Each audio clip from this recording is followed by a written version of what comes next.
made from a hollowed out coolabah tree about 1900, well the early 1900s anyway. It was made out near Burren. Now the fellow wanted a water trough, so he selected one that had a fork in it. The idea being a forky log will not roll over when the cows race up for a drink. And on the ends he put a sheet of steel with pitch in between, the same as they used to do for sailing ships to keep the water out of them. Well, the next thing we have is a steam engine. This was out in the paddock for about 50 years, out near Burren Junction. Now that is a steam engine. It is a 4 horsepower steam engine. It would have been used in shearing sheds or to pump water out of the river and places like that.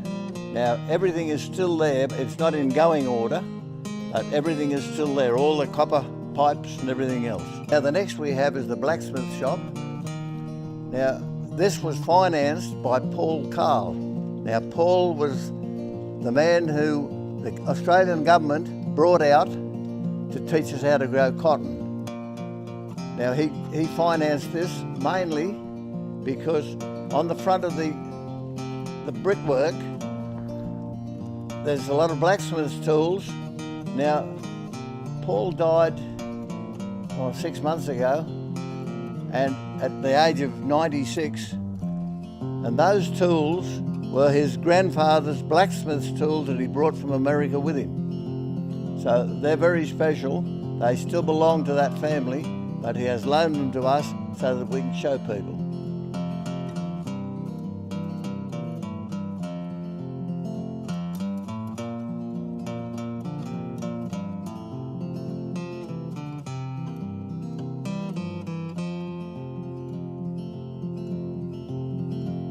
Right, here we have the old jute wool pack, which used to weigh 11 pounds. It was made of jute and they were bought from India. Now, the women didn't like little bits of brown jute in their white jumpers, so they went to a new one. It's this one over here. This is a fiberglass wool pack. It doesn't have the little dark fibres in it that might affect your jumper. Now here we have the shearing section. In the foreground, we have a fleece of nice fine merino wool. On today's terms, they call that a 20 micron. Also, we have the original shearing equipment, which works like a pair of scissors. Then there was a farmer out the other side of Walgett called Woolsley, and he invented one that was worked by a machine. Then we went to the following one, which is much easier to use, and they work the same as the barber's clippers. The cutter goes backwards and forwards and cuts the wool, the same as hair is cut.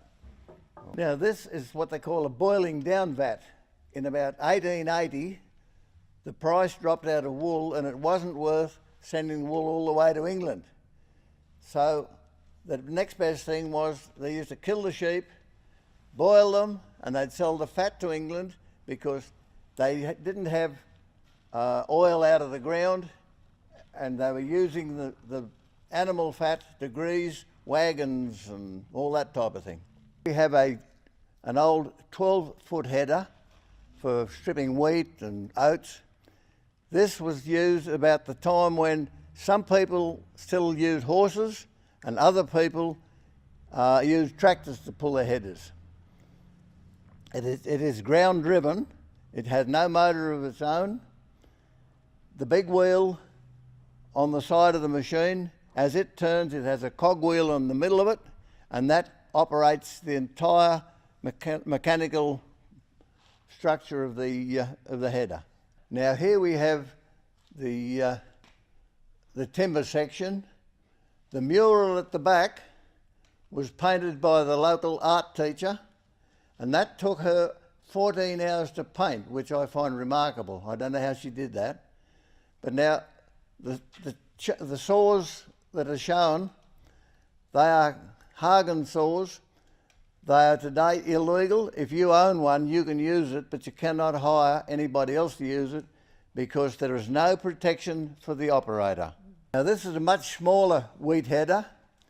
It was pulled by 5 horses, and it was different inasmuch as it did not cut the heads off. It pulled the heads off, took them up into it, and thrashed them and put the grain into that yellow bin. Now, we estimate a good crop that would take off 5 tonne of wheat a day. Today, if it doesn't take off at least 40 tonne an hour, they throw it away and try to get a good one. This is a Lister diesel. It's a 5 horsepower stationary engine, and it was originally used in a 5-stand shearing shed. This machine here is a paper guillotine. It could be either worked by hand or the overhead power gear. It was used for cutting up newspapers, and I would imagine it had to have been used in a printing place because no office would have needed one near that big. Now this is our Aboriginal section. The mural on the back wall was painted by a dark chap. He's done a very good job of it. Across the middle of it, he said, was the Namoi River, and the rest of it depicted the Aboriginal tucker which was available in this area. Across the middle, we have a yellowbelly, a cod, and a catfish. Now he explained that he has painted the bones in these fish. He said white people would only paint a fish, and he said dark people paint what is actually in there.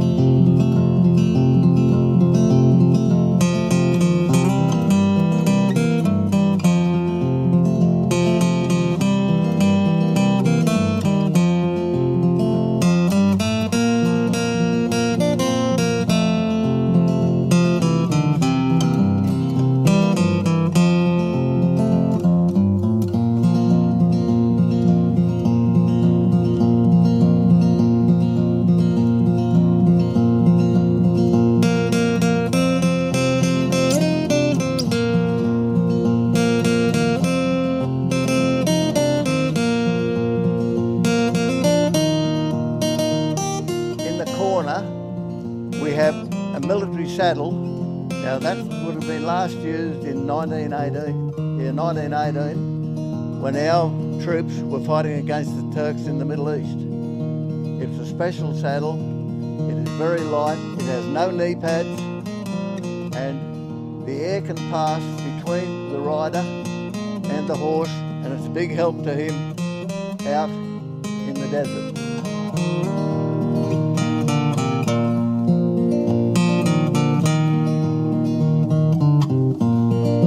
Now this cottage was built for timber mill workers between 1880 and 1890. Now this is the third location, because where it was first built, it was straight in the road of the new railway line they were going to put through in about 1902. So they picked it up and moved it about 60 metres. Then, about 10 years ago, it was falling down, nobody living in it. We acquired it, we put it on a trailer and brought it here and rebuilt it. The floods used to go through this cottage every time there was a big rain, and you can see on the mark of this wardrobe the mark showing you the depths of the flood that used to come through. Now we didn't try to do up the wardrobe. We thought as a matter of interest we'd leave the mark there for people to see. I think originally it would have been used as a bedroom because Mr. and Mrs. Swagger, who owned this and reared their kids in it, they reared 8 children in this little cottage. It's a 4-room cottage. I think the boys might have slept on the front veranda.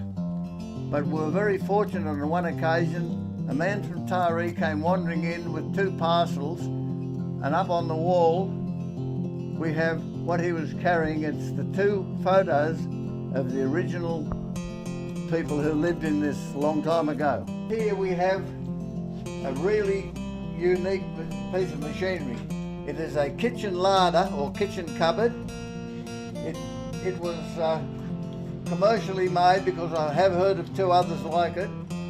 In the top drawers you have your herbs and small things going down, and down the bottom you have your bread, potatoes, flour in the bigger bags. Now the advantage was it didn't take up much space. You could turn it around to get whatever you wanted on the other side, like a lazy Susan.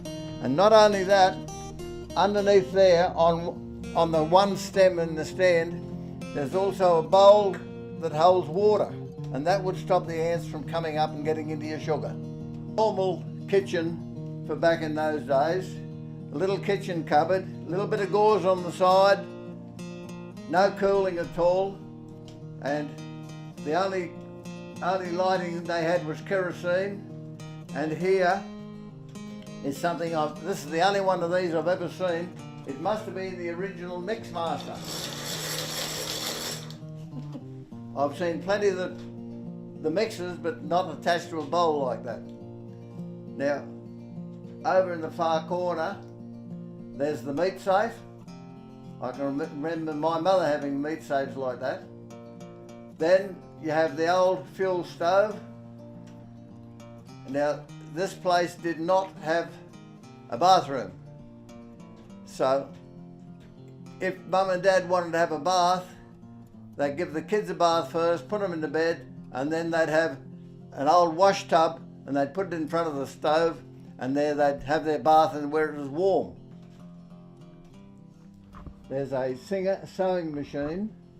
Now a friend of mine brought it in and gave it to us, and she said that was her father's present, wedding present to her mother, and that her mother made all their little dresses on that manual sewing machine. They learnt to sew on it, and it still goes good enough that they could use it today if they wanted to.